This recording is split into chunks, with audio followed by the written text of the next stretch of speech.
Good afternoon, everybody. It's a great honor today to introduce Professor Arnaud Méjean, who got the John Fitzpatrick Award in Urology. Arnaud is Professor of Surgery, Professor of Urology. He's the Chairman of the Department of Urology at Hôpital Européen Georges Pompidou. I'm happy that your colleague is here. Professor Stéphane Audat, the head of the Department of Medical Oncology, is here. Your pathologist is here, and many people from France are here from all Europe and from US. Arnaud got his MD in 1993, Lille University and Paris 5 University, his PhD in 2005. He has been appointed Professor of Urology in 2006, and since 2009, he's the head of Urology and Transplant Surgery Department. I think we can summarize, I tried to summarize, what are the two things that touched me about what Arnaud has done. I discussed with a lot of your colleagues, a lot of people from your department, a lot of people that surrounded you for the last 30 years. I think there are two things that really appears. It's your vision, first, and the missions that you have accomplished during this period, your leadership, your mentoring talents, and the national role that you have played in the National College of Urology in France and in Arthur Association of Patients. I think you have a vision that has been centered on the disease, which is really very rare for all the people that I talked with. And it's probably related to the fact that you've been nurtured at Necker Hospital, which is a unique place where you have a lot of nephrologists. It has been a pioneer place for kidney transplantation. And you are still now doing both oncological surgery and transplantation, which is unique. So the department where you have been nurtured, I think you thought a lot about the impact of chronic disease, and I think this gave you a lot of maturity, surgical maturity. You've been a pioneer in nephron-sparing surgery, and a lot of people told me, Arnaud, he said that to take care of a disease, we must understand it. So it's something really unique, so it's not just a question of technical stuff, it's really a question of understanding the disease. So in understanding the disease, I come up through many things, and one of the papers that has been important for me is you published one of the first papers to dissect the gene expression of different cells of origins of kidney cancer. It's unique, and when we read this paper in PNS in 2003, we understand how you took the tumor from a place to another, it's perfused, you have done dissection of the different cells of the kidney. This work has been amazing. A lot of people here remember you for what you have done for Carmina trial, and a lot of people do not know that it has been a long path, because the idea has emerged in 2003. It took you some time to push this forward. You initiated the trial in 2009. It took 9 years to accrue patients across France, so 450 patients. But a lot of people remember your presentation at plenary session in ASCO, where you said, I know that it's not usual for a surgeon shooting itself in his feet, but I would like to invite my colleague surgeons to meditate citation of Camus. So a lot of people have kept this photo, the citations in their heart. You mentored many surgeons. I will not cite them all, but I know that they are close to your heart. Marc-Olivier Timsit, François Audonnet, who will be professor next year, Morgane Roupré, Charles Dorian. You have done a fantastic job in teaching, disseminating knowledge as the treasurer of the French Association of Urology, at the head of the committee, the kidney committee. I think you remember maybe this photo and the job that you have done with Professor Lebré on metastasis in cancer urology, and finally all what you have done for the patients in France through the association Arthur that you created with Bernard Escudier. This has been an inspiration for a lot of us because we grew with Arthur. Every 2 years, there's a meeting where you assemble all the community. So we're really grateful for what you have done. The patients are really grateful to what you have done. I think you can see in this picture, so Laurence Albugès in front here, in green, like in this picture. Bernard, Sylvie Négrier, Marc Olivier, a lot of people. So thank you so much, and the stage is for you, Arnaud. And please. Thank you so much.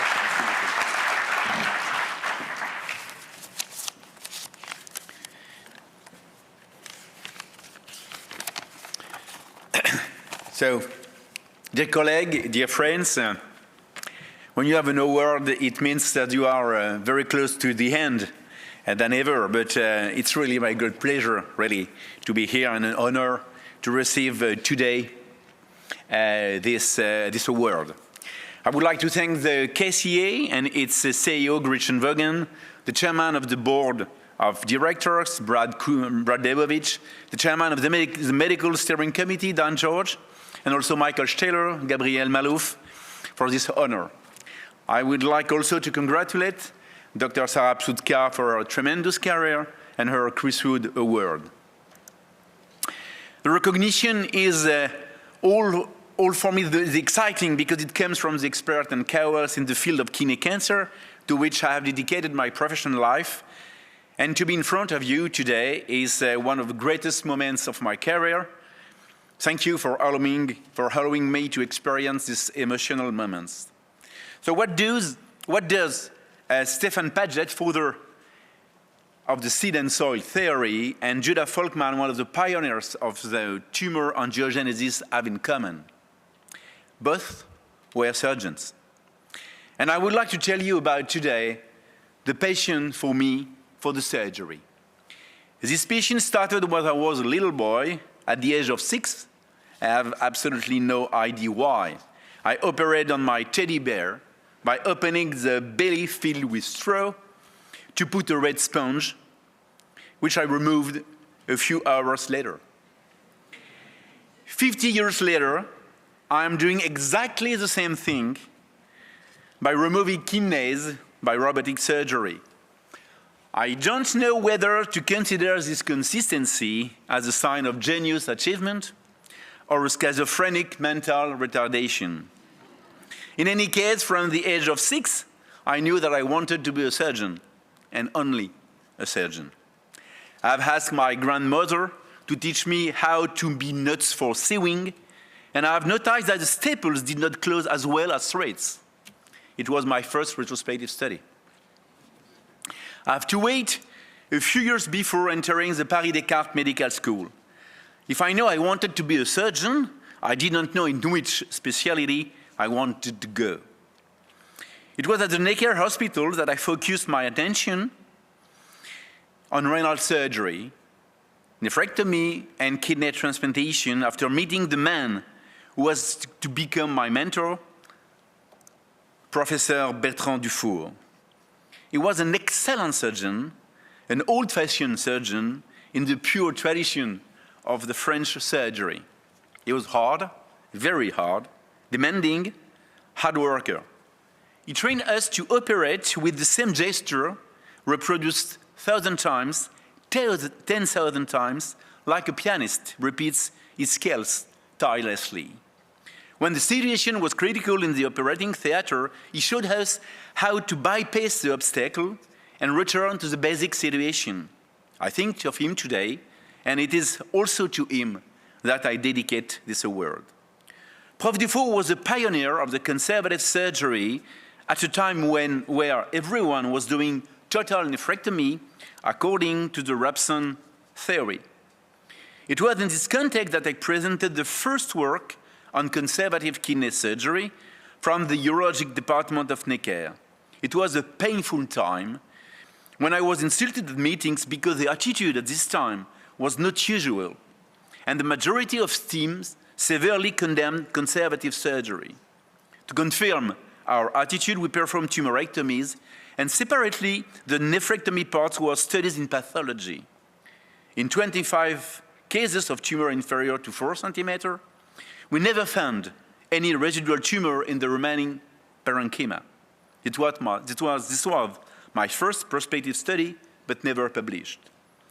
My first satisfaction was to present this theory at the AUA in front of the huge and terrific Andrew Novick, who was delighted and congratulated us on this evolution which seems logical and normal to him. Tomorrow's truth is nourished by yesterday's error, said Antoine de Saint-Exupéry. Then, I spent 1 year in Cambridge, UK, in the transplant surgery department of Sir Roy Cairn at Haddon-Brooks Hospital. I work on cryopreservation's David Speg laboratory. There, I learned scientific rigor, critical analysis of literature, hyper-regulator and animal experimentation, and the undrinkable black tea of my office neighbor, the exceptional Prof. Mills, the specialist in roses and mental anorexia, with whom I drank the terrible brew he prepared for me at 10 a.m. and 4 p.m. each day. It was in front of the Cam River in the magnificent pub The Encore that I went to have friendly agreements with the British before the rugby games. On my return to Paris, I had to choose between kidney cancer, surgery, or kidney transplantation. I never could. And even today, I do both, as every Tuesday, I do a transplant from a living donor in Necker Hospital. It's a wonderful surgery with extreme precision that is very different from cancer nephrectomy. In the living donor nephrectomy, the artery and vein must be divided as widely as possible, and the kidney completely freed before clamping to ensure the shortest possible ischemia. In cancer nephrectomy, the pedicle is dissected minimally with rapid clamping and dissection of the kidney done to avoid manipulation of tumor cells into the circulation. At the same time, we have pushed the boundaries of conservative surgery sometimes beyond what is reasonable. Even if nephron preservation remains essential for us, we have reduced our indications for conservative surgery after the work on the morbidity of renal failure, notably by Brad Leibovich. I was lucky enough to have been trained in open surgery and then in laparoscopic surgery. Even though the man who invented laparoscopic is probably the man in the world who hates surgeons the most. He may be a medical oncologist. It's unbelievable. Imagine operating with 40 centimeter long straight rods with no flexion, a small degree of freedom, with shoulder trays, with a two-dimensional view and approximate force feedback, with an assistant who would never hold the camera straight and never looks in the right place. What a lack of awareness. Fortunately, robotic surgery has become to correct all the imperfections of laparoscopy. This is the main reason why I left Necker to go to the Hôpital Européen Georges Pompidou in 2010. That's where we built the urologic department from scratch. It is, of course, the kidney cancer which objectively remains for me an inexhaustible subject of reflection and questioning. The kidney is, as you know, a fabulous organ with an incredible variety of different cells, physiopathological mechanisms of hydroelectrolytic regulation, homeostasis, blood pressure, etc. With always the same question, how to kill the cancer and preserve the urine. It was on the way back from ASCO 27 with Bernard Escudier that we were talking on the plane back to Paris.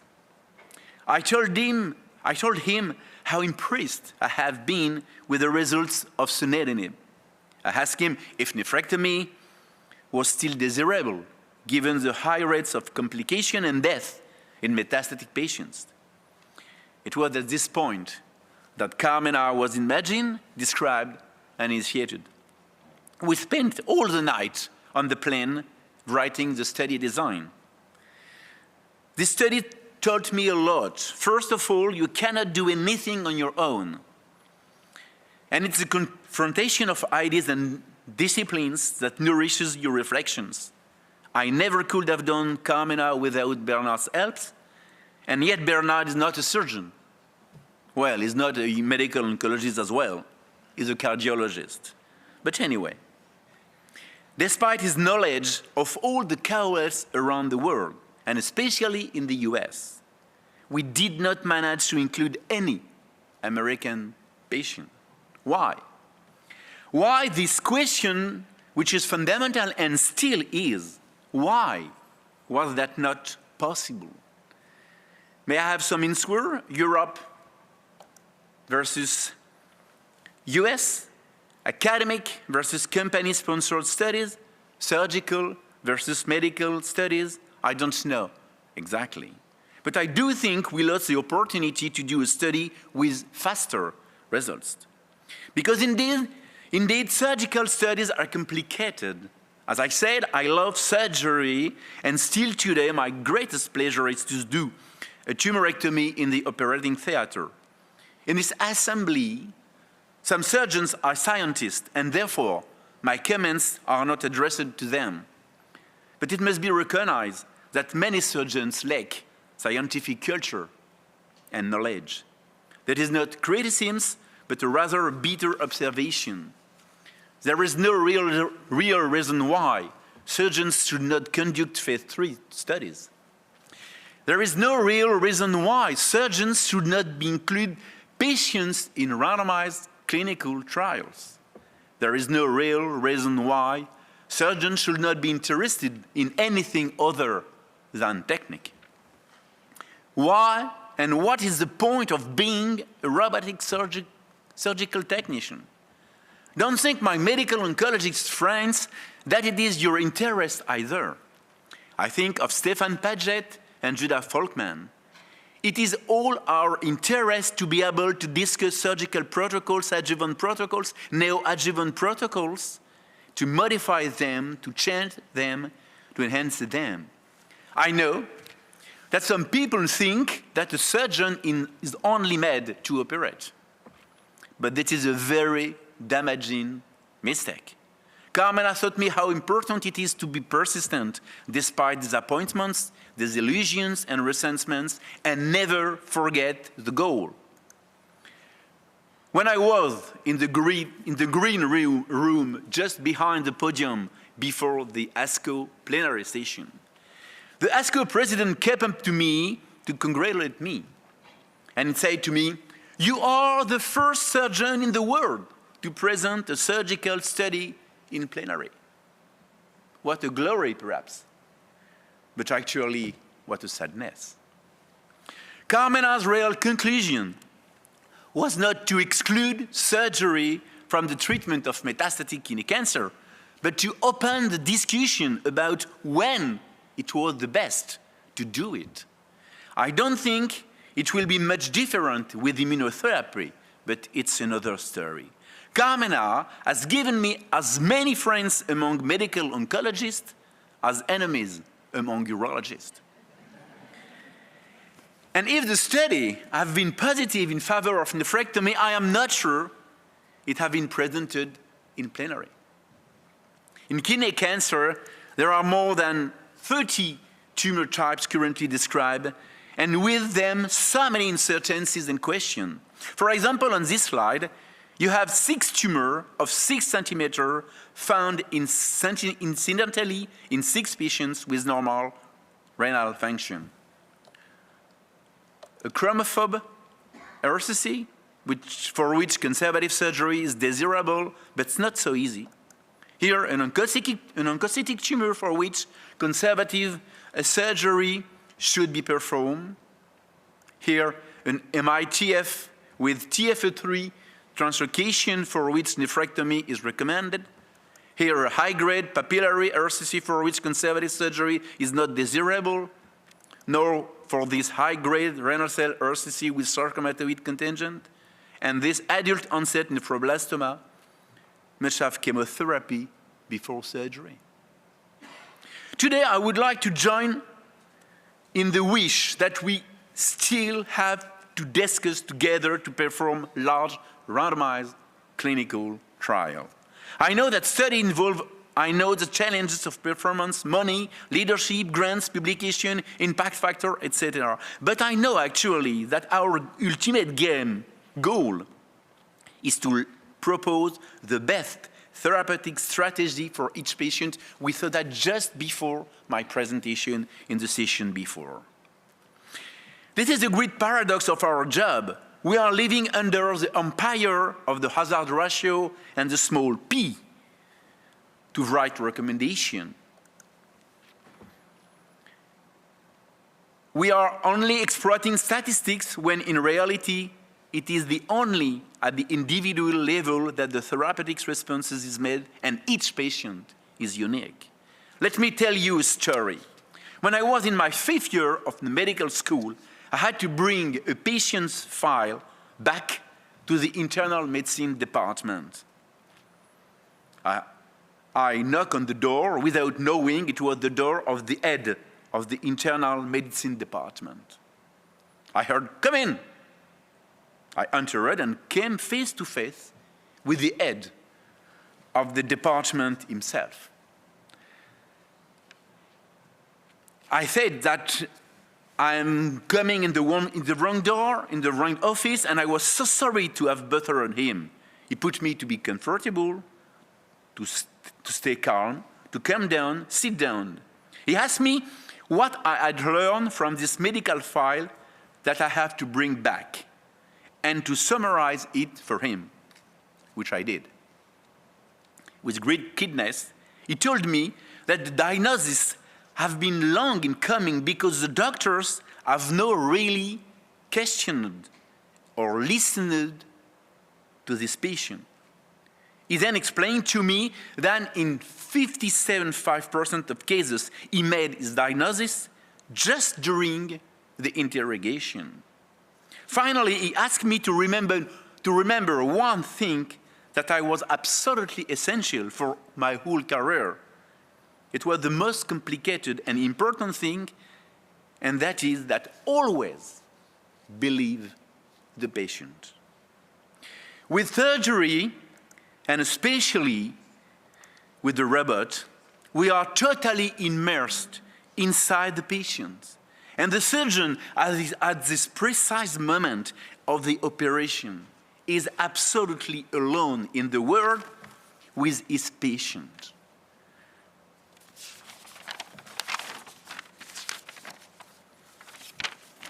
Surgery forces us for each intervention to question ourselves, because we are confronted every day with this incomprehensible alchemy, that it is not necessarily with the most successful interventions that are the most effective. No one can and will never be able to anticipate the outcome of a surgical intervention. Even if statistically everything is evaluable, individually nothing is. On the scale of a series, this does not matter much, but on the scale of a patient, it is the only thing that counts. In this respect, I do not know a single good surgeon who is not always dissatisfied. And I would even say that he or she should be, because each interoperation must push us to think about our gesture, to simplify the procedure, to improve the operating time, to facilitate the removal, to minimize the consequences, and to analyze our results as objectively as possible. We are entering in a new era in kidney cancer of adjuvant and neoadjuvant treatments. We need to work together. And new medical oncologists need to agree to share with new therapeutic landscape. Of course, the management of systemic therapy is very important, and you must keep control of it, even if some urologic department can also manage the side effect. But we must discuss the indication together and actually decide on future clinical trial. Sharing is also the consequences with regard to the pharmaceutical industry, which must discuss it in particular on the financial aspect. Surgeons can be exchanged. Medical oncologists can be exchanged. Treatment too. No one is indispensable. Treating cancer is our only goal. I know that the technique is the only objective of certain surgeons. I know also that inclusion in the trial is the only objective of certain medical oncologists. This collaboration must be international, and in particular, even more visible between the US and Europe. We live very close to each other. Here, this is the Silfra fissure in the Thingvellir National Park in Iceland, which is the only place on Earth where the Eurasian and North American plates are less than 2 meters apart. This collaboration also includes exchanges, particularly in meetings here at Arthur, the French Kidney Cancer Association that we founded with Bernard in 25, and which is now run by Bernard, Laurence Albiges, Marc-Olivier Timsit, and myself. In each drop of water is the whole ocean. Each stone we bring, small or large, contributes to construction of the final building, which, however, will never be built. I would like to thank Marc-Olivier Timsit, my team with Sophie Hurel, François Audenay, Charles Darian, Eric Mandron, and of course, the Stéphane Houdard wonderful medical team with whom we are fortunate to work every day. Virginie Vercard as well, the great pathologist, and all the team of University Paris Cité with whom we work. And finally, I would like to thank all the patients who put their trust in us. More personally, I would like to thank Anaïs and my children for their understanding and love. As human beings, each of us bears the responsibility for the progress of humanity as a whole. We must bring in it an extra share of happiness in order to make it more peaceful, more understanding, more compassionate.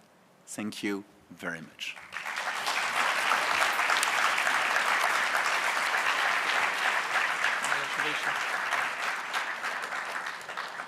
Yeah, congratulations, Arnaud. Very touching talk.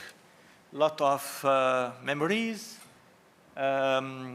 My responsibility now is just to tell you, as a human being, that we will not have a break session.